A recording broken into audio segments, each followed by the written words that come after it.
most places to look to find some of those interesting storylines to develop in the collegiate esports scenes, as the whole scene across every title develops over the next couple of coming years. With that, we are going to get into the 3-minute delay. We are going to break for that. But before we do, we're going to give a quick shout out to one of our favorite sponsors in the whole wide world. That is the one and only GameStop. GameStop.com/esports, power to the players.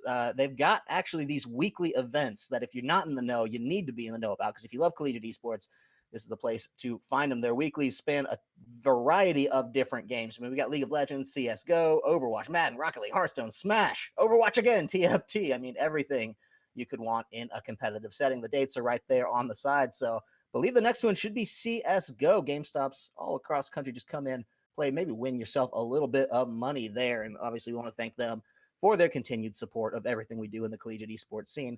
But for now, we are going to throw it over to a quick break. And when we come back, we'll have the start of game number 1.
Well, thank you for sticking with us through the break, ladies and gentlemen. We are back, ready now to get into game number 1 here between Columbia College on the blue side versus Missouri on the red side. We're going to give the players the introductions they deserve. If you haven't heard of these teams, well, maybe you've been living under a rock, but for Columbia College in the top lane, it's the one and only Misty Stumpy. In the jungle, the former professional player, Nintendo X, Rovex running down the mid lane, and then Spooky and Toy Soldier, another former titan of the game at a high level, hanging down here in the bot lane. Now, over on the side of Missouri, who actually may be in a little trouble. We'll get to the introductions in a second, but Graham, well, he may be in a little bit of a tight spot, but I think he's out A-okay, and that is what matters.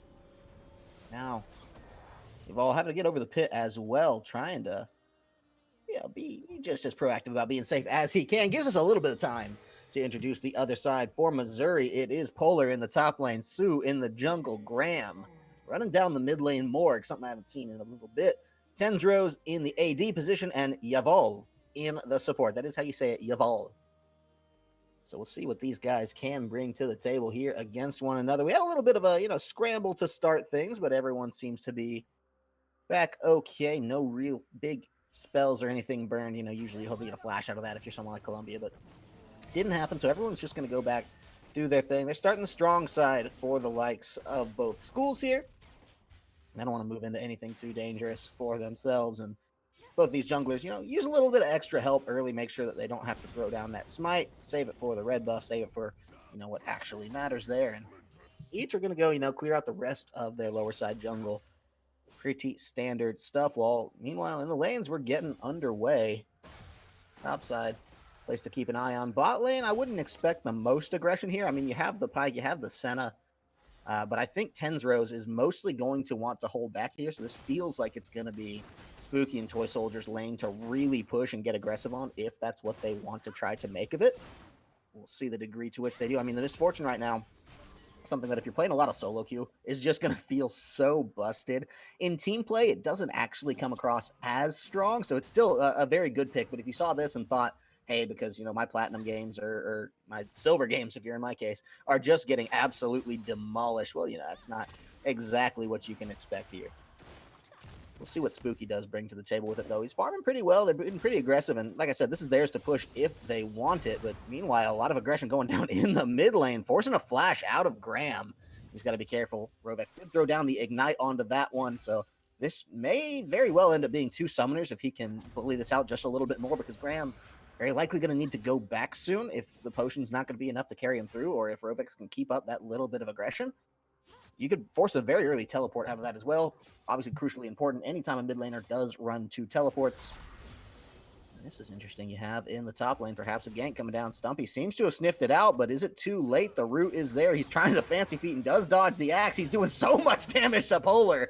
And in a 2v1, he'll pick up first blood. Maybe more. Mizzou flashing out of that one. Do they dive it? Yes, that's the flash. That's the double kill, baby. Stumpy. We told you this guy was a monster. And he comes up huge on that one, picking up 2.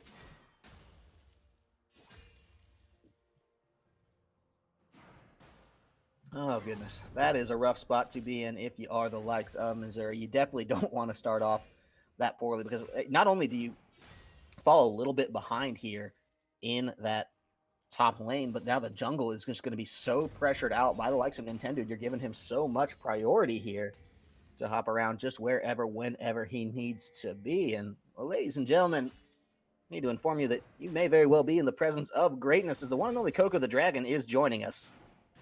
Hey. Hey. It's good to hear your voice. How are you, Coco? I'm doing great. I raced my way back from work after a quick one because I cannot miss Columbia College playing tonight in like an interstate battle, in an interstate bout. I'm absolutely ready to see how well they're going to be able to do. And so far, as you've been able to keep up with, there's actually a gank in mid lane. Yeah, they want to get in onto Rovex. He's been giving Graham a hard time, but 3 players, it's tough. This is Nintendo, though, coming in at the right time. Is it going to be enough to slow things down for him? I don't think any blood will be shed here, though. Yeah, that's actually a beautiful disengagement from Rovex. The fact that he was able to negate an entire 3-man gank with the assistance from his jungler on top of that, and getting out with barely scratches, something that shows how well these players have synchronized with each other's. Another invasion coming in from the jungler of Columbia College as just a nice little soft disengage after stealing away that blue. So to catch you up and the viewers as well for what happened here, the 2 kills that you see on to the likes of Misty Stumpy were a failed gank about, I think, the 3-minute mark or so, maybe 3.5 minutes, as Sue did try to come up and get in onto Misty Stumpy. He was able to 2v1 them, or 1v2 them, I should say, pretty cleanly there in the top lane. So this is where basically all of Columbia's really big lead feels like it's coming in. The rest is pretty much just CS, but now adding an Ocean Drake to that resume is going to feel pretty good for these guys. Oh, definitely. And making it as well, the first dragon is turning into an infernal as well, is going to show that you're going to be dealing with either a mountain or a cloud map. But both of those dragons initially, just by themselves, nothing to worry about for the side of MIZ, as they are been this bottom lane fairly well, actually, with this Caitlyn Pike matchup against Senna Misfortune. Like, you get that harassment. You have the two best marksmen in the game outside of Aphelios that you have to deal with. In in itself is something extremely beneficial for MIZ to come into this mid-game pressure and possibly, if they are able to get just a little bit more attention down here to this jungle side, it could make or break their. Make a break feels like the mood here as they're trying to get in under. Tenzra's already down. Spooky picks that one up, and Yaval trying to get out of this one, but Rovex wants blood. Is he gonna get it? I think so. It actually ends up going to Toy Soldier. He picks that one up. The Senna, never someone that you want to give those early kills to. And still being able to get that right when I mentioned that this bottom lane could make or break it for this game one, Columbia College immediately had that reaction, that plan to go down, shut down this carry potential that Caitlyn brings. And going into the rest of the game, you have to think, all right, if there is a way for MIZ to come back against these Titans that are the Columbia College Cougars, where will it be? Well, at least you still have just that potential waiting game into around the 20 to 30 minute mark. You look at your lineup, you've got Maokai, who is actually a very underdog champion in this top side, up against this Renekton, who hasn't really been able to gain too much of a lead, even though he has 2 kills on top of him. And that 20 CS, it's just a constant sort of wall you have to deal with to chop away against that massive top lane tank. And it could actually bite Columbia College in the back if they're not able to really get Renekton out of this lane into a place where he can start making some more kill pressure with Kiana and Echo and just be that bloodbath, that skirmishing that they want and need for their success.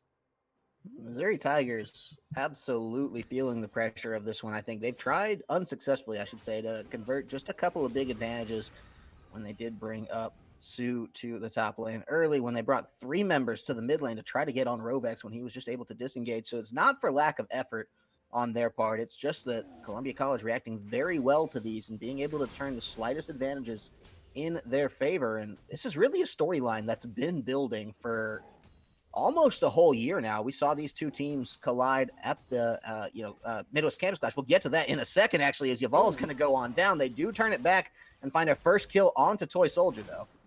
Oh, that. At least they were able to get that reciprocating kill and put some money into the pockets of Caitlyn and sort of, wait it out. And you were mentioning as well that these two teams have met each other before in that Midwest Campus Clash, and it's still sort of that redemption arc. They do know each other in just a little bit of terms because of that, but the strength differential is still super noticeable. It is one of those things that Columbia College has been a Titan for years in the amateur and collegiate scene, and so far they continue to show it here tonight.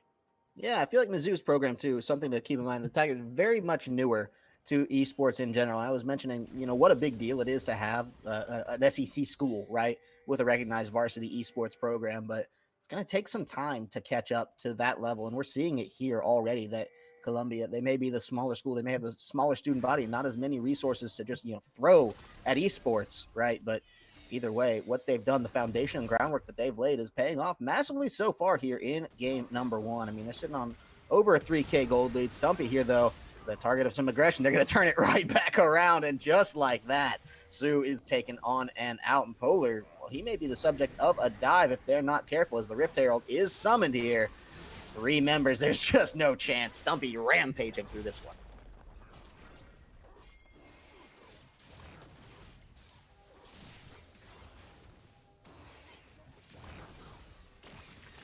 That trying to reset just a little bit here. The top lane taking out first tower of the run here for the likes of Columbia College. They've taken that one from Mizzou and may have more to come on that one. Keep in mind, that's before the plates have even gone away there, so we're still pre-14 minutes here. Every bit of tower damage they can do is just massive, as Tenzro's taking down Spooky on the back line, just devastating this one.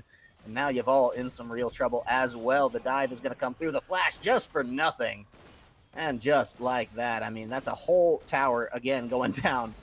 That's 2 gone down now just before the likes of 14 minutes. There's going to be some massive gold in the likes of Columbia's pockets. In fact, I mean, you look at the differential here now, 22 to 14,000 on the board for themselves. Just absolutely massive. Looking at I mean, lane by lane, the breakdown. You got about 5,300 on the likes of Spooky there for that misfortune to 3,200 for Tenzros in the AD role. Stumpy sitting at 6,100 over the 31. He's 3K gold above that of Polar the Maokai. Now this is dangerous here. Rovex picking up another one onto Sue as well. Maybe the bot lane, the tower of some real aggression here, as now Spooky does go rampaging through to slay Tenzros yet again. I think this shows no signs of slowing down for the likes of the Columbia Cougars here. They are just absolutely massive. It's only 11 and a half minutes, and they are devastating Missouri Tigers.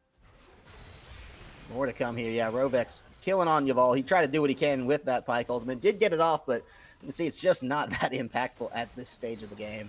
And this should be where they look to reset, just catch a deep breath. They can go ahead and prime out the dragon if they want to with the likes of Nintendo. I think he's in a pretty good position to really start that one up. May not even need the help, but does have to be a little careful of Graham if he were to try, go Mission Impossible, try to get in there.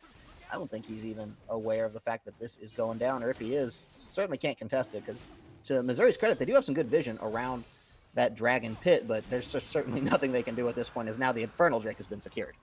All right, perfect. Right when the Infernal Drake is taken down, I have come back, and looking at the disengagement here already from CC, it's just from here on out with that, going in to the next is going to be, what was it, the mountain map, as it said? Oh, Misty Stumpy. Nice job on that one.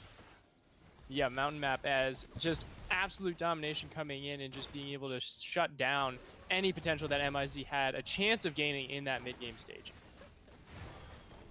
Yeah, it's not looking very good thus far. The 13-1, we're only sitting at about 13 minutes here, and already two towers have gone down, the bot and top lanes respectively, and Stumpy is priming out that next bot lane turret pretty well. I don't know if he'll be able to really take that one in the next couple seconds or not, but Robex laying around Polar pretty well, trying to get this one through. The tower does indeed go down. This is a huge ultimate coming in from Misfortune, but doesn't deal all the damage they want to. Polar, though, solo Yavala as well, double kill instantaneously. Now Stumpy diving just so ferociously onto the back line. That one gets Tenzros as well. And now it is only Graham left to defend this.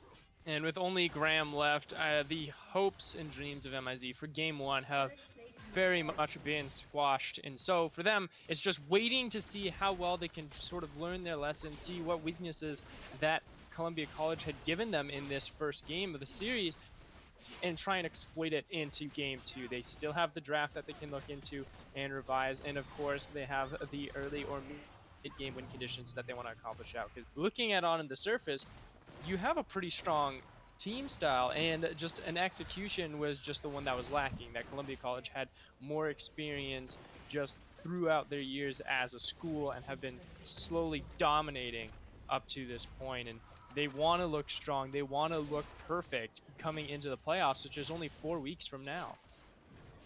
Playoffs, such a key factor here. Every team wants to be on that short list, making it to Las Vegas here to rep strongly and get that LAN experience. So crucial and important, especially for the teams that are going to be looking to absolutely take that collegiate crown as we do get ever closer to the month of May, which is of course when Riot's big tournament usually happens. Maybe June, we'll see what happens there. I'm not familiar with what they're doing this year, but either way, they're running it down. They got a long road ahead of them, but so far you can tell that the Cougars look to be in an absolutely great position here.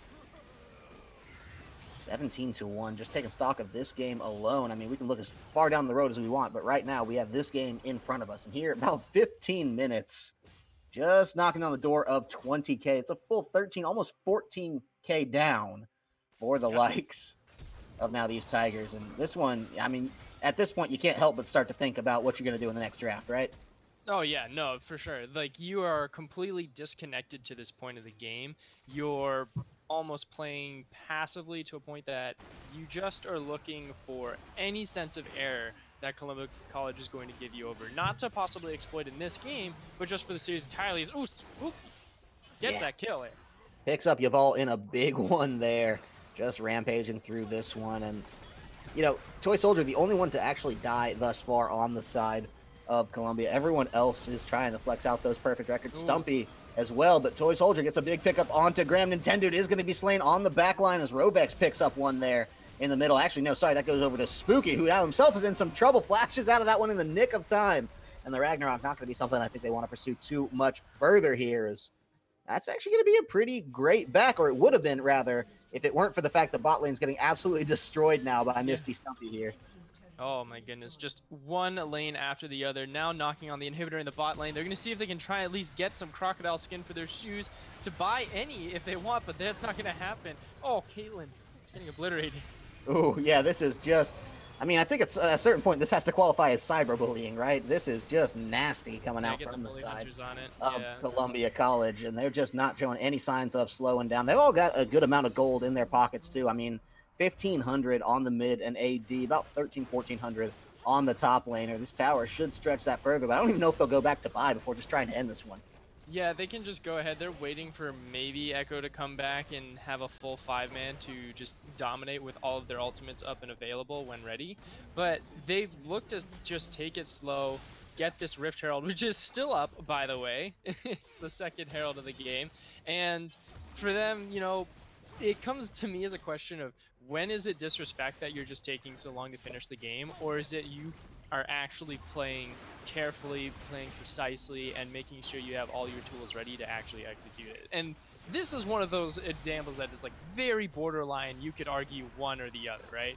Is the fact Sure. that you're 22 to 2, you're like almost 25,000 gold up. Your team is absolutely dominating. You could finish the game right now, but you prefer to play it slow. You prefer to play it careful, not show any signs of errors. Don't be greedy and get a sort of perfected siege down, be able to take out all 3 inhibitors, and then finally crash in and have a dancing Shelly when you want it in that game 1. Really intimidate them. So it is that borderline, but Columbia College, the Cougars deciding to go with the latter.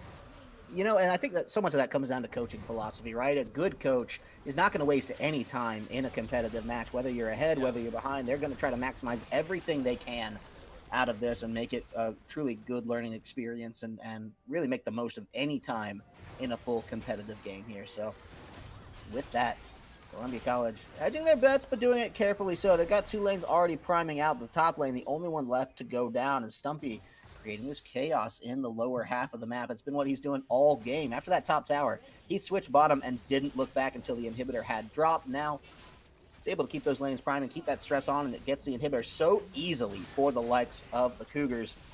Now all that's left is to do it, as Tensrose is going to take a lot of damage, be taken down. Polar's in. He wants to find something. Is this the last ditch as they want to get in onto Spooky? But with that, the stopwatch is popped. Graham, what can you do? Nothing. Shut down. As he does actually pick up Spooky. Gives him a little bit of a blemish on the record there, but still, Columbia College have everything they need to just conclude this game as they start fountain diving. Oh, and there you go. That's going to be game 1 in just a short amount of time, letting the Winions do the work for you, as does the traditional BM includes. But, at the end of it, BM aside, you sort of the trashing, like ribbing going around, it's still a question of how dominating is Columbia College. Are they still just these ultimate powerhouses that they need to be for this series and for the season? It's coming out as a current, like, to dominate, yes. And just, how do you go with this for MIZ going into game 2? You get absolutely wiped. You have 22 kills to 2, excuse me. So at least you got some disrespect back and you were able to punch back just a little bit, but it's the economy that you look at where it's 20,000 gold down. You only got that Mountain Drake because it was granted to you at the very end of the game because it was no longer necessary for the Cougars to win. And in the end, the ultimate like option for me for MIZ is to just open up your options for more carry potential in your team. You only had one that time. You had the Caitlyn. Morgana is not an inclusion for me. She doesn't have that potential to actually get any kills on the board without an assistance from someone else, and her damage is just a little bit too lackluster for that conversation. So for me, get some more kill threat, get some more carries on the board, be able to just sort of step up and puff your chest, get some more of those champions that you really can sort of disrespect against Misty Stumpy and Nintendude and the likes of Spooksy. Well, we'll see if they can, in fact, put it all together for themselves. As we're sitting on the cusp of game number 2, we obviously have to give them a little bit of a break, a little bit of time to reset their heads, get ready to get into game number 2, and see what they can change in the draft here. Because Columbia, they came out making an absolute statement in game number 1, pre 20-minute victory. They're going to be looking to maybe close this loop a little faster in the next game. We'll see what Missouri can do to try to staunch the bleeding, put a stop to that, and get the series back on track. Well, actually, no, ladies and gentlemen, have been informed that they've started actually, so we should be able to just hop right into that and get this one going as the pick ban phase underway in pro draft. Yeah, and why not just full pedal to the metal, all the gas applied for Columbia College, just full send it? It's a great answer. Why not to, right? Like the fact that you're doing this and MIZ is okay with it gives me two signs. One, Columbia College wants to have an early night and go to bed and have, a healthy sleep schedule. And two, MIZ is either really tilted or has an ultimate game plan. And I'm leaning towards the former on that one. So MIZ, I do want them to make some additional changes. We already see the Ornn coming up instead of the Maokai. I'm already liking that. This very high meta pick, a top laner that could possibly flex to support if you're really feeling the flavor.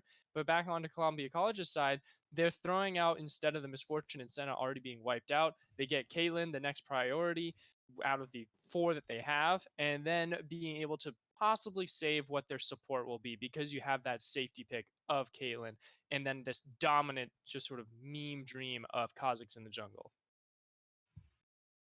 See what they can drag to the table there. Yeah, Kha'Zix for himself, something pretty big to ride on. Ornn for the likes of Mizzou, something that was banned against them last game. Lee Sin as well, a lot more aggressive here. And they go ahead and ban out the Misfortune as well, the Jace. They don't want to see Stumpy coming in on that one. They know it's one of his signature champions, and he's just such a bully with that one for himself. So, all that to say, now, I like that Mizzou's trying to come out with something that's going to be a little bit more aggressive. When your back's against the wall like that, you just try to punch up, right? Throw them a Yep. haymaker, see what happens here. Because if they just play it safe, Columbia is going to do what they do to every other team and just bulldoze right through. Columbia seems to be wanting to answer the call though with the Kha'Zix pick. I mean, running right into that, you know, something that says, hey, we'll be aggressive ourselves as we now get into the second round of bans. Yeah, like already agree with the Lee Sin pick. The Varus pick as well, very nice. On top of that, going to be going with that lethal tempo on hit, have the capability to shred tanks as fast as possible, and sort of scales a little bit stronger than I'd argue with Kalen, and has also the engagement tool on top of that. So you have the corrupted tendrils to actually lock down any targets, get some burst in. The Bard does counter that a little bit if he's able to get that untargetability off with his ultimate, but it does end up finally going back to a question of how well both of these players match up into it. And already you do see those signs of Columbia College just dominating with Nintendo, Misty Stumpy, and Spooksies. And of course, Rovex on top of that. So it's something that it's really hard to gain favor for MIZ. And the moral of the story for myself just throughout the entire series is just seeing how well Columbia College is ready with this season, with the new patch, with 10 on the line, and then coming in for the next 4 weeks. If they're able to keep that same cruising speed, and MIZ, it's just in performances and seeing if they can play that underdog. Yeah, to take a game against Columbia here, I mean, would feel pretty good. They know they're in the underdog position here and trying to do everything they can to just get the series back on track in that regard. And they've drafted the Varus, something that I really am curious to see how it plays into the Caitlyn Bard. So yeah, really a pickup, a big question mark for me here. I mean, we definitely know Stumpy can play it here, and against the Ornn, I'm curious to see if this is going to be the kind of thing where the likes of Missouri can really play slow enough and stall that out and make sure that I really, really can't get going into that mid game, or if this is just going to be an absolute free blast. And that's something that Rovex could certainly play as well, but I'm guessing that this one's going to be in the top lane. Oh, definitely. Aurelia against Ornn, very much, I'd say, an Aurelia favored matchup just because of how much damage she does early on. And Ornn is specifically focused on trying to get those knockups before Aurelia can actually get any damage off. If Aurelia is able to tempt anything, which as I see with sort of like her stun setup, if she's able to beat Ornn in that matchup, she wins that lane entirely. But there's another important pick on the map. It is Katarina, who just got locked in for our boy Rovex in the mid lane, and I'm excited to see how well he's going to be spinning to winning on the Noxious Assassin. Very curious to see, as now we do have our compositions locked in here. Now they're just going to go through the motions of locking this one on down, running it on through, and then getting into the 3-minute delay. We got basically what we need here. The Morgana, again, coming out for Mizzou. Going to feel like the Olaf as well. Those weren't really No, I'm sorry. I'm looking at the last pro draft. Oh, Very, very, very flipped on my head. I was like, wait, that's not right. yeah. That's foolish. I still have the old tab open. No, Mizzou picking up for the mid lane, the Ari, something that I'm actually very curious to see how they do perform Hmm. on there. Something that Graham may be able to, feel a little bit better about. His mechanics were fairly solid in the last game, and Ari, I think, gives you a little bit more room to work in that capacity. So something I'm, very much wanting to watch there. Maybe needs a little bit less help as well. Though against the Katarina, I mean, that's just your classic lane bully Yeah. from the old days, right? I mean, that was just you get her to a certain level and then you just press delete on whichever champion you want, just kind of smashing your face against the keyboard. You know how it is. You remember the old days. So Yeah. curious to see if that's just going to be Rovek's kind of free farming lane, or if Graham can really, play the Ari mechanically well enough to kind of dodge around that one, make what he needs to of this one, and really give them a Hmm. kind of a competitive edge here in this next game. Oh yeah, definitely. Like I agree with Ari being able to actually get some possible laning dominance over Katarina.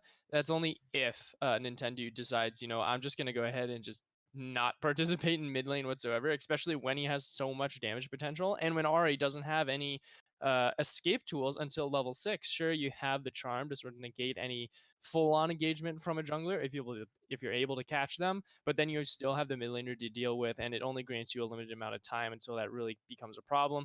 And speaking of following with Nintendo, that's not the only lane he can focus on. He can go into that top lane. He has kill threat up there with Misty Stumpy. He has kill threat down in the bottom lane with Spooky and with Toy Soldier. Bard is one of those underrated supports into a point of where his early damage and his early trading is extremely strong and dominant. And if you're able to get him to a point where with a Kalen, you have that can take care of themselves, and Bard gets to roam around, pick up chimes, scale faster, and be that second ganker and that roaming tool to really accelerate your composition into a massive, massive death ball, which is what exactly Rovex wants on that Katarina. But going up against MIZ, you have Ornn with some disengagement, Karma, nice back peel as well. But I'm curious to see if it's actually going to be enough tools from MIZ to really counteract Columbia College's dominant and aggressive playstyle with this matchup. You mentioned the Bard earlier, something that I like to zero in on just a little bit. It's a champion very well known to the likes of Toy Soldier. We saw it a good bit through his collegiate career when he was playing Yep. under the name Free Papa Chow there, and I believe a little bit when he was playing at a semi-pro slash flex and sub pro level for Echo Fox. So Hmm. something that he's picking to be, I think, very very aggressive here. Toy Soldier, new name, but lasting legacy here in the collegiate esports scene. As this guy's been doing so much. Former Maryville player, I believe, back in the day. Then went to Echo Fox. Just very well developed and very Hmm. very strong player. So curious to see exactly how he's going to play on this Bard, because I feel like it's just going to be absolutely dominant. Yeah, definitely. And it's a reminder for us as the viewers here going into this second game of the series against MIZ and Columbia College is, well, if is this the possible game that MSG is able to punch up and actually get a couple wins and a couple W's in game against Columbia College, or will it just be a repeat of what we just witnessed in game one? Because you get the vibes coming in from that quick jump from last game into champion select and then into this game as fast as possible. You're really curious if they are really tilted, really frustrated with themselves right now, and they just want to get Columbia College off of their shoulders and just get them away, and then really refocus onto the next week and onto the other players and teams sort of in their power level as it is. So for them, That's a great that's a point. curious question. I think that's actually a very, very insightful point that you touch on, and we'll circle that out as we do get ready to get into the 3 minute delay. But yeah, to say that usually they have a little bit of time to break, a little bit of time to draft, make a new plan. That's rough.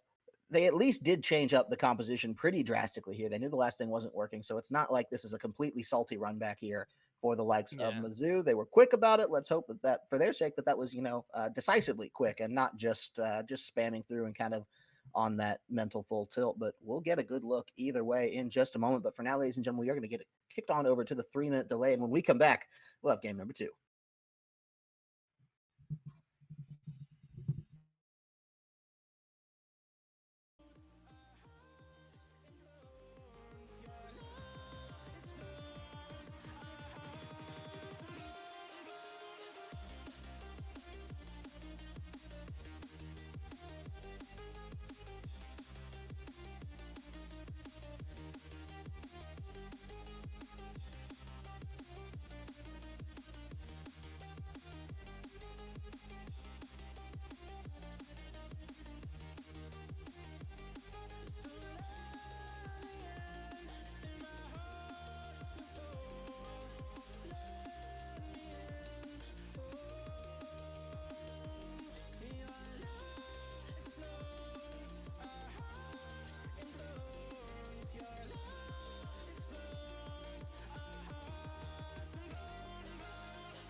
Welcome back, ladies and gentlemen. Thank you for sticking with us through the break here as we are now getting ready to get into game number 2. We got a side swap, but it's the same two teams ready to run it on down. Columbia College trying to make this one quick and easy for themselves. Missouri trying to just get back into it, trying to claw back that next win. They've changed up the comp. Can they change up their game plan enough to really slow this one down and maybe take a game back in their favor?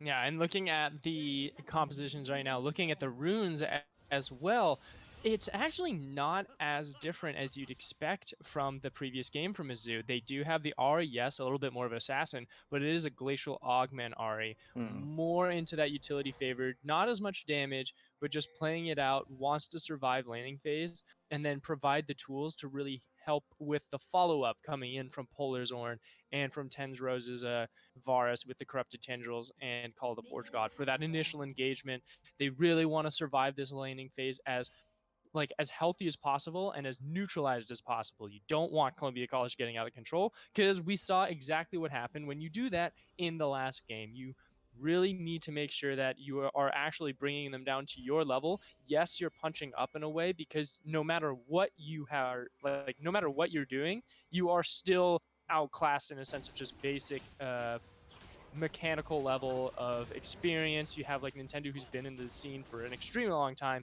is Stumpy, a renowned member. Like everyone on Columbia College, when you hear those names, you know exactly who you're talking about. Where you still have Mizzou, who's trying to make a name for themselves.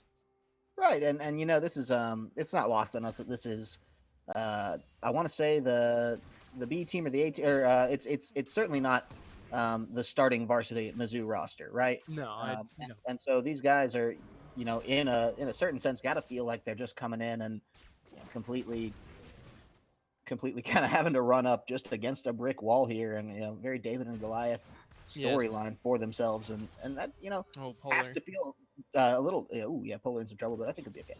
A little demoralizing in a way, but at the same time, this is such a golden opportunity that not every team gets to deal with. Columbia College have a history of being very, very selective with their scrims, right? Oh yeah. They don't like to give away all that information. They don't like to scrim teams that they don't that they might run up against, or that they might you know feel like they're just wasting some of their strategies on, and you know they're very private and selective in that regard. So with that, I mean, for a team to be able to come in and say, "Hey, look, you know what? We're going to get to punch, you know, a weight class or even two above what we're normally used to here, and try to lock that one down," is I think has to be invaluable experience, and certainly is going to be something that they could get in the right mindset about. Yeah, which is a great point, right? The fact that you are sort of granted this additional skirmish. Yes, it is a little bit of a bummer that you are punching with such a high upper class, but still, it is the lessons that you need to learn. You're sort of seeing what that skill gap is, and if you're able to figure out sort of how to close those gaps into a point where you're actually able to punch up later on, it's going to be real nice. This is Tenros, they're able to take a huge beating, and we can Bard with the electrocute. That is just the early game harassment that he's able to do. I'm curious also to see how Bard's pathing and itemization is going to be going as well, because you're already lane dominant, but are you going to be building a little bit more tanky? The popular choice right now is maybe pick up like, you know, a Glacial Shroud into Redemption, something that you can be a little bit more of a front line, which is necessary for each. Ooh. Hold on. Oh, Yeah, that's a big first blood coming through. Spooky made that one happen, and they make it look so easy, right? Toy Soldier just yeah. runs up, throws the Bard combo. It lands so cleanly, and it was just a foregone conclusion from there. Yeah, it even catches everyone off guard, especially in that bottom lane. As Polar as well, trying to see if he can survive and throw some trades back against Misty Stumpy. Not doing too well in a very deadly range here, especially with Nintendo being in this top side. Have to see if they're going to be looking for this god, as you see Tensrose as well, sort of forced away from the bottom lane. I like that Polar's gone a little bit more safely here in this top lane, but you know, Bard, the question in the bottom lane, can he get out of this one? Toy Soldier, Uh-oh. a little aggressive, has to wait for Spooky. The traps do come down, but so does the Ignite, and they want to find it. Here's Lee Sin as well. That's going to be Yaval picking up the first one. Spooky trying to net out of this one, but is the trap going to be enough to save him? I think not. This could very cleanly be just a 2-kill grab here as Sue picks that one up nicely for Missouri. Yeah, now they gotta get out really fast. Rovex is here. He's 2 levels up. He might be able to pick Just Safeguard shy. back over. Yeah, Yavol is going to be able to save his team member of So. Now back into a more calm state because of that visibility that you had seen from Nintendo got that entire top side for free. He did not grab the wolves just yet because he's going to be looking for Polar, seeing if he could grab a kill onto him. But we also have Rovex still down on this bottom side, seeing if Tenzrose and Yavol will be overstepping their bounds, and it looks like they just might. Oh, this is dangerous. Keep in mind, this is only level 3 here from Toy Soldier, but Rovex is in a position to try to do what he needs to. No summoners from Toy Soldier, so they do have to be careful here with Lee Sin still lurking off in the shadows. They're going to get out in one piece. Yeah, Caitlyn, or excuse me, Katarina actually at this stage with only a longsword doesn't do as much damage as she wants, especially when she didn't have level 6. So just that additional safety and that forced flash as well is able to get Tendrose out into his turret's range and security. Now into a sort of back step with the recalls coming in. Graham did grab that Fiendish Codex in the mid lane. And you also got the Hextech Revolver on Rovex as well. So that damage is starting to ramp up pretty quickly. Once you're able to get that Hextech Gun Blade for Rovex and Katarina, that damage is just going to be going through the roof, especially with the Conqueror stacks, because of how quickly those stacks actually go with Katarina. Katarina doing what she can here. Rovex actually falling a little bit behind here in this lane. I think the 2 roams down to bot costly just in that regard. Graham's been farming the whole time since, and he's only 10 up. That's something that Katarina can very easily make up in a very limited amount of time. But right now, the biggest difference is that this is a level 6 Ari, and so Rovex really needs to be careful here about not getting just full comboed if it does come down to that. But speaking of combo, Tenzrose, a lot of damage there in that bottom lane. And, well, hey, look, if Sue can just camp this one out, make it very easy for himself, why not? As they're trying to get in the snare, not connecting though, and you've all stunned against it. That's going to be spooky, getting the big kill as Sue walks in, but that could be too late. He might just be taking some damage for himself. And we have Nintendo as well, going to be running up against Graham possibly. I think everybody just wants to get out of this one. Yeah, they're just deciding that the tools that they had already used in that bottom lane is not enough to really try and double down onto anybody. Graham's just presence there sort of initiated that disengagement. And Tendrose, if he gets hit, he is very well dead. He doesn't have heal to help him out, but hold on, Graham is in his own trouble. Yeah, trying to get over the wall for him. I don't think that... Yes, Toy Soldier picks it up, actually. It looked like he might have been out, but certainly not the case, as now it looks like Columbia just going to do whatever they want to in this bottom side of the map. Sue trying to slow him down. They really just want plates at this point, but Rovex has to be careful here. Will be able to just take the magical journey right over the wall. And Columbia, well, they get what they came for, which is blood, but at the same time, this is not the same dominant start that we saw in game number 1. Not as dominant as far as I recall. Sure, it is 2 and 3. They are only 2,000 gold up at the moment, but you look at where that gold is sitting, and it is 1,000 gold in the lead for Caitlyn here, for Spooky, and then the rest is sort of gathered around, but it is very much favored into this top side of Misty Stumpy, who has a 30 CS differential, got himself a farm bounty on top of that. So now you see that your mid-game security is online. Spooky, with this gold, is going to be able to do whatever he wants once he gets to that point of 1 or 2 items, which is going to be a lot sooner than you'd expect. And then, of course, you have your late-game security in the top side, your split pusher of Misty Stumpy. He doesn't need to be in the team fights. He can be doing really whatever he wants, because once he is able to get that Trinity Force and Tiamat, it's just going to be absolute running riot for him in whichever lane he so chooses. And Tenzrose just gets clipped by that ultimate. Yeah, definitely picking up big with the Bard ultimate. There's just no surviving that one. Can't even get in front of the ace in the hole in time for Yavol, as he's just trying to run out of this one. But he's too close to his tower. He may get dove. Yeah, you can tell. Toy Soldier, he was looking for that just Bard blast to connect on the tower, get the stun, get the kills. Didn't have Ignite, but they have so much damage in their back pocket just coming off of simply the BF sword for Spooky here in this bottom lane. It's just a devastating thing to have to run up against again and again and again. And if the 2 kills weren't enough, there's a 22 CS lead. Yeah, and just a little subtle thing as well is you playing Ace in the Hole, and right when that channel was just about to finish, Toy Soldier was able to take the kill, so Ace in the Hole went on cooldown. So a little bit of BM between teammates on that one. You know, maybe he sort of spat in his food a little bit at lunch today, but who knows on that account. Is now going in on this top side. Misty Stumpy showing that he is ready to fight and take out any sort of health bar that Polar has on this Ornn. Yeah, I mean, Stumpy certainly not come online as much in the kill regard as we may have seen in the last game, where you just have this very angry crocodile running at you, just slapping down Yeah. everything you may see in sight. But I said, I liked in the champion select that the Ornn maybe a little bit safer, maybe able to slow that one down. The issue is he's certainly not able to slow down the CS, and with the Tiamat Phage completed, Stumpy's just ready to full bully this one out. And Dude, waiting in the wings not going to be enough to dive, I don't think, and actually does end up backing before Stumpy is diving this one himself. Ooh, if only Kha'Zix were still here, but unfortunately, fullback has come through. Maybe a little bit of miscommunication. You're talking about, teammates, maybe a little discord between them as a full tilt charm does not come through, but the combo does, and the shutdown comes through nicely. Call the Forge guy picks up a kill. And that is something that people tend to forget about Ornn, and when you're dealing with tank top laners, is that Ornn is the best tank that can actually fight back in those top sides. Yes, you can lose CS, but if you ever try and dive turret, hold on, speaking of diving turret. Yeah, Toy Soldier in there against his will, I should say. And so Sue's trying to save this one, but Rovex, the cleanup crew, he's got his janitor's brush out and definitely sweeps that one through.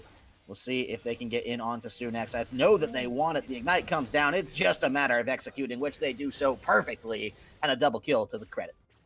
Yeah, and also just off the side, Graham was able to body block that ace in the hole for Yavol, so they were able to get away with only 2 kills given away, and 4-6 now in the lead, jumping into a 3,000 gold, and a massive amount of economy going straight over to Spooky as well. He's actually going to share a little bit to Rovex getting this final turret here. They might not be able to get it. Okay, there you go. Being able to snag it just before the turret was able to redeem shot one of them, and now at that point, he's got 2,000 gold in his pocket. He could go back, grab a Essence Reaver or Infinity Edge, whichever he so chooses. Heck, even a Storm Razor if he likes, and also finish off his Berserker Greaves. But Toy Soldier has something else in mind. Yeah, Tenzro is going to be the target here, and Toy Soldier picking up yet another kill for himself. The 3-kill carry Bard, man, we're back to it. This is what he was known for in the day, and certainly no slowing down. Nintendo says, you're not taking this one from me. It's a little bit of jungle for jungle blood. Support doing his job by supporting this one, and now Yavol, the next one they want. Will the combo come through in time? He's not afraid to take those tower shots. He's not afraid to be a bully, and Rovex certainly has the damage to comply. And the most brilliant part of all of this is the fact that Toy Soldier went Quicksilver Sash first and grabbed that up. Oof. So, What a snipe!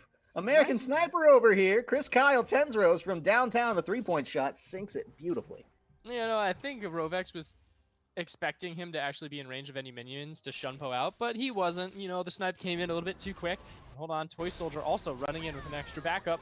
Ooh, very nicely done. The charm hits, but it's not enough as they do lock that one down very cleanly, very easily, taking the mid laner out. And, well, it seems like we've got a roving Gestapo death squad here. They just want to find the next bit of blood, and it may come as they do try to take this Rift Herald here. Polar in the top lane. Careful what you wish for. And this is something that you expected, and it's sort of the speed bump of going in from early game to mid game. For early game, it was really just seeing if Nintendo and Rovex were able to grant any additional leads outside of the bottom lane. But once Bard started roaming, once Bard is looking for anything outside of his lane, that's just the initiation of mid lane. But nice steal there from So, being able to pick that up. Ooh, they definitely pick it up for themselves, but the kills coming in much to the credit of Columbia College. Turret plating gonna fall pretty soon, so they'll be glad to have that Rift Herald at least out of contention at this point. But the pressure all still in the favor of Columbia, despite the steal coming through for the likes of Mizzou, and that's the free dive ticket. But Rovex maybe on a different page. Yeah, close call. If he got hit by that tendril, he would have been dead, no doubt about it. There would have been just enough damage to be able to take him out, but now it leaves a big hole in the top side. Misty Stumpy is going to be able to take some of those gold plates for himself and possibly farm up to boot, wearing that nice Aurelia skin as it is, Prestige Edition. But out here now, Rovex just making sure that he knows Mizzou understands the fact. Oh my goodness. Nice Quicksilver Sash though, but it's their jungle now. It really is, and these back and forths are so fun to watch because of how Columbia College is sort of toying with them. And to a point, like, Mizzou has slapped back a lot harder than they did, and it sort of shows now that Columbia College doesn't really see this series to be a professional one, and they're just trying to go in, see if they can grab a couple style points before they head into next week. Definitely underscoring the difference between a full stop program here in Mercy. There goes another one if Nintendo picks that one up for himself. A couple of hands on the pot on that one, the assists as well. But yeah, definitely underscoring the difference between a program that certainly, I think, puts as much emphasis on their League of Legends team as Columbia College does. And here, Missouri, they've got the B team up against them, and this is the clinic that CC wants to put on. They've dropped 5 deaths to this one, but they're so aggressive. They're playing with such ferocity that you can't help but kind of condone that as it does happen. I mean, you got a 3, 2, and 7 Bard, right? Everything you know about League of Legends is kind of out the window at this point. Yeah, if I see Bard doing this well in an actual solo queue game, it's usually because they're a one-trick. But oh, nice splash headbutt. Trying to slap back. Here comes Missouri. They want to get more. The Sonic Wave does land, but I don't think you want the Irelia. And that's going to be a huge stun coming up from the Bard. It's a free ticket. Does he get the CC? Does it matter as Rovex gets in? Well, his life is forfeit, but from this one, they're trying to get in on the Spooky Sue. Going to be maybe paying for that one with his life, as it does come up all to the credit of Columbia. It's a 2 for 3. But meanwhile, Stumpy just slapping around on the tower. Big pickup as well. Spooky in no real danger. I have to give a commendation there for Polar. The fact that he had the aggressive call to go in, flash headbutt, get the knockup, and actually be able to like sort of continue that fight over. They are to the point where once the rest of Columbia College smelled blood in the water, they were able to go in and snag it for themselves. But grabbing a couple kills on that side, just grabbing one at the, you have to commend them for still being in that mindset, for still saying, hey, let's try and punish them as much as possible, because that is really what we want out of Mizzou, to find those weaknesses, to find those exploitations. Yes, you may be very far behind, but you're still looking for those chances to come back into this game.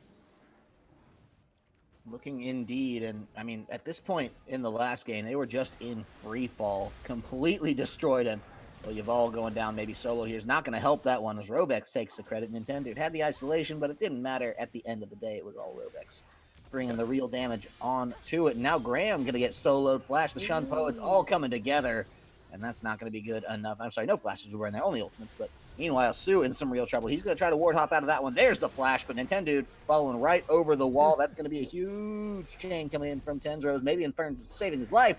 But if he sticks around, he may just forfeit it anyway, because, yeah, he had one ticket out of that one, and it didn't seem to be this one. Rovex wants it. I don't know. Maybe not. Maybe I'm calling it too soon. Oh, hold on. Misty Stumpy. He's in a little bit of trouble. Yeah, top lane. He's going to get shut down solo style, as Polar's coming in saying, no more am I going to be bullied on this one. And now Rovex sticking around too long. This is just Columbia throwing it all at the wall, and not everything's sticking in this regard, Coco. Yeah, well, I don't know about the top lane. One of the top lane, I actually think it was Misty Stumpy getting out, like a little bit out-dueled, but I'd have to look and revise because he was pretty deep into those minions, and they were doing a good amount of damage against him. But speaking of playing with your food, Spooky, seeing if you can grab Polar on that backside, but this is where the mind tricks come in, and Toy Soldier says, no more mind tricks. I have a thing that can go through walls, so go ahead and forfeit your life. But it does mean that there are 2 members up on this top side, and there's 3, actually 4 down here for Mizzou, so they could take away this dragon. They're looking to do so, but watch out. Misty, Stumpy, and Rovex are on the hunt. Yeah, they're going to try to get in. It's a nice secure coming in from the likes of So there, but meanwhile, you've all picking the wrong path out of the way. He just stops. Says goodbye. Oh, wait, no. Hey, maybe not. Last cone. What can you do? Nothing. Goodbye. Okay. Meanwhile, the fight continues on lower in the south side, bottom side jungle here. As Toy Soldier picks up Tenzrose. That's only 2 left alive, Graham, and So can they hold it together? I don't think it's likely now, as the members of Columbia are circling like sharks in the water. These Cougars came to prey, and this tower may just be what they try to pick up. Yeah, looking for it. They have the ace in the hole. That's a lot of damage. Oh my goodness. Yeah, but look at what they trade back. They do give up the kill onto Rovex. He's so aggressive on this Katarina, and it's cost him 3 deaths thus far. Yeah, but there's still 11,000 gold ahead. This is where the gap really is starting to expand here, when they're able to just walk into your base, take whatever they so choose. And I think it's something where they've already been poked so much by Mizzou that those sarcastic and jovial tendencies are out the window. It is fight time. Speaking of out the window, maybe this is Mizzou's last chance to toss something through. As Spooky's coming in, Polar's going to go down. That's a triple kill. Locked right out and away, and well, they want to finish it before 30 minutes yet again, but Graham may have other plans here. He wants to get in onto Spooky. He's got the damage, but the quadra kill is in the ticket for that one. The delayed ace coming on through beautifully so. And Columbia, well, they may have to wait longer than 20 minutes, but they're certainly breaking the back of Missouri here.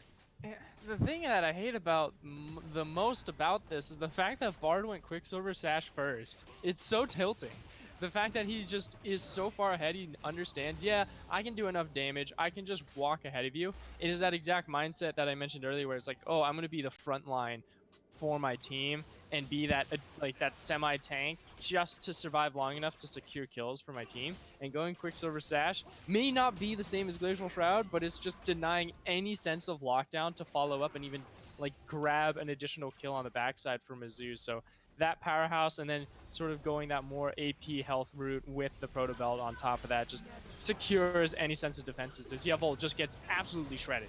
Absolutely shredded indeed. And now Rovex looking to get through with everything he can, resetting left, right, and center. But it's 3 against him now. And look at that coordination on the Qs. They take him down very, very quickly. And huge pickup. Now Nintendo trying to get out of this one as well. This is just a little bit of disrespect, I would say, coming from Columbia College. They know they're ahead, and they're not afraid to bleed, to show it in these, 1v3s, 1v1v3s, right?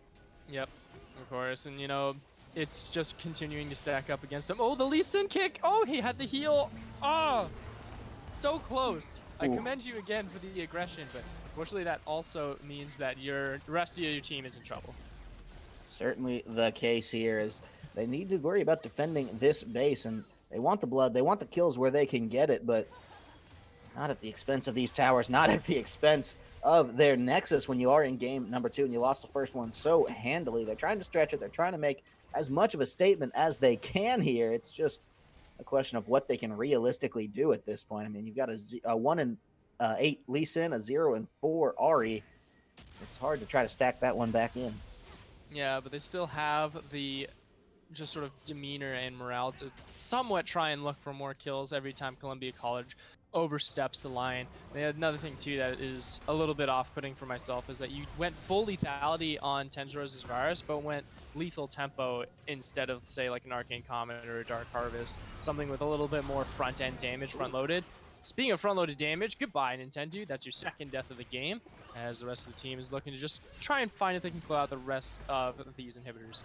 Yeah, it's just the groupings that are doing so well for the likes here of Missouri, but how well can you do when Columbia starts grouping themselves as well? Polar down, that's the double kill coming through for Rovex as well. Not going to make it to the fountain. Maybe yes with the flash. Does survive, and Rovex will be actually turned up head side on this one, but it's the Nexus Towers that are in some real trouble here. They only need one wave of super minions. The GGs are coming down, Yuval says. As this has just been Columbia College finally deciding to no longer play with their food. Maybe the fountain steps. That's what they want. Stumpy gets it. Toy Soldier dies for it. But as long as Spooky's alive, as long as Stumpy's alive, this Nexus is certainly dying here. There's nothing that Graham can do about it. They just want the kills. They're letting the minions deal with it this one. You talked about the full tilt disrespect. This is it in its complete capacity. They've waited for the respawns. They may be throwing their only chance to save this game right now or close this game. Ooh, oh, Stumpy no. wants to get in. He wants to 1v5 it. Can he do it? Call the Forge God says no. And just like that, I think they may be able to wipe the minions here. Are you kidding me, Coco? Winions. You can do it, Winions. I don't know if they can. I highly doubt they can. Yeah, no, there's only one super minion left, and he doesn't even care. Oh, boy. He's getting paid overtime for this, so he just wants to go home. And go home he does, but, And you know what? That's what you get, man. That's what you get for sitting at the fountain and just waiting for the rest of the team to respawn, not finishing the game. It's something that a lot of LCS players understand fully, that you shouldn't be doing that. Right. But nonetheless, at this level of competition, I know it's kind of hard to be mad at the players for that, but I think any good coach is gonna give them good fussing for that one. Oh yeah. Certainly something that you look to take out of the culture at your school. Really interesting conversation in itself as well is actually the coaches here in Collegiate on how well they're able to approach. Hold on a minute, we're gonna have our final fight here in just a second. Yeah, here come the double kills. Make it a triple kill. Do we get the classic Katarina Pentas? Tenzro says no as he shuts that one down very quickly and effectively here. Now it's only an inhibitor separating the inevitable at this point. Polar gonna do what he can and has some good damage, but the isolation gonna make this one very tough before any minions might spawn in. Misty Stumpy wants to get in for it. They didn't actually finish the inhibitor. They're waiting on Spooky to get this one. They say, one more. I can fight 5v5. It's an appeal to it. They're just stalling. Look at this. I mean, it's just, at a certain point, it becomes ridiculous, I think. Yeah. It really does become ridiculous to a point where it's like, all right, look, I have hot pockets in the microwave right now. Let's get this over with. Nice, disengagement. Nice dash, actually. Are they gonna fight Minions are back gonna again? finally do it. Spooky's getting the kills, but the Oh, minions at the end of the day do crash this one. Yaval leaves. The GGs come down, and that's just it at the end of the day. Picking it up for Columbia College, 2-0 on that one. Feeling great about this run for themselves. true. And as a viewer, as a commentator, and as an analyst, as it is, you just sort of sit back and expect. You look at your laundry list of what you wanted out of this series, and I think you got exactly that. You wanted to see Columbia College dominate against a lower strength or a lower seeded team. You wanted to see the powerhouses of Rovek Spooky and Misty Stumpy do exactly what they were born to do: absolutely dominate in the collegiate scene, and so they have. But on the other side, a little bit of a nice sort of aftertaste for myself is Mizzou's performance in this, and the fact that I don't feel like it actually got to them too much in a sense of like the actual beatdown against Columbia College. Yes, they were ready to get this series over with. Yes, they wanted to just try and have a little bit of fun at the very end, but they kept trying to find some weaknesses, some catches here and there against Columbia College and slap them on the wrist when they could. And they knew and they understood that this series isn't something that they should be regularly expecting, and they just want to get back to regular programming against teams that are more their power level.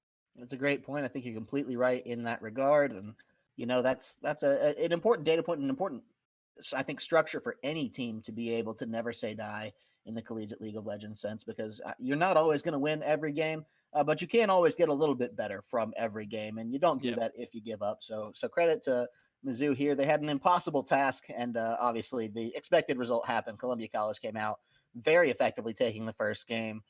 Taking the second game effectively is, I think, a word up for debate there, as efficiency is maybe called into question with the last 10 minutes or so of that one. But either way, still the scoreboard speaks for itself. 40-17. I mean, 59 shared assists between the team. It's just a very heavy level of League of Legends played between these two schools. I'm being told we don't have our regular winners interview for you today. We will not be hearing from anyone from the Columbia Cougars. I think maybe it's just a little late for them in that respect. So with that, we're going to give a couple of quick shout outs here. Of course, always want to thank the wonderful GameStop for everything they do to support us. You can find out more information about the GameStop weekly tournaments at gamestop.com/esports. And of course, shouting out a bit of a new sponsor here for 2020. Actually, we'll get to that. Here's the games that GameStop is doing here with us. We got League of Legends, CS:GO, Overwatch, Madden, Rocket League, Hearthstone, Smash. I mean, just so many competitive titles. So the next one, CS:GO, that's the 26th of January. GameStop.com/esports to figure out how you can get involved in that one. Maybe win yourself a little bit of prize moolah for playing some CS:GO. Every college player needs a little bit more of that.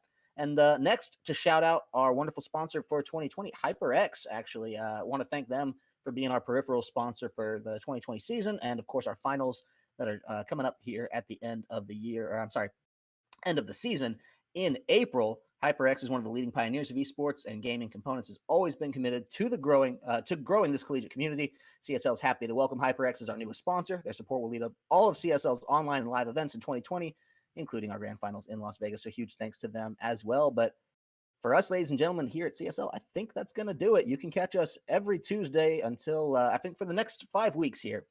Same time, same place, Twitch TV/CSL, or Collegiate Star League, I'm sorry. And 10 p.m. Eastern, 9 p.m. Eastern, 6 p.m. Pacific. My brain's just so scrambled from that League of Legends we just saw, We ladies and needed to gentlemen. go to bed. And Columbia College knew it. They're like bedtime for everybody, They curfew. just they scrambled the brain with those last plays. So that'll do it for us, ladies and gentlemen. Thank you so much. I'm Kyle Corvus Crow. That's Coco the Dragon. We'll see you next week.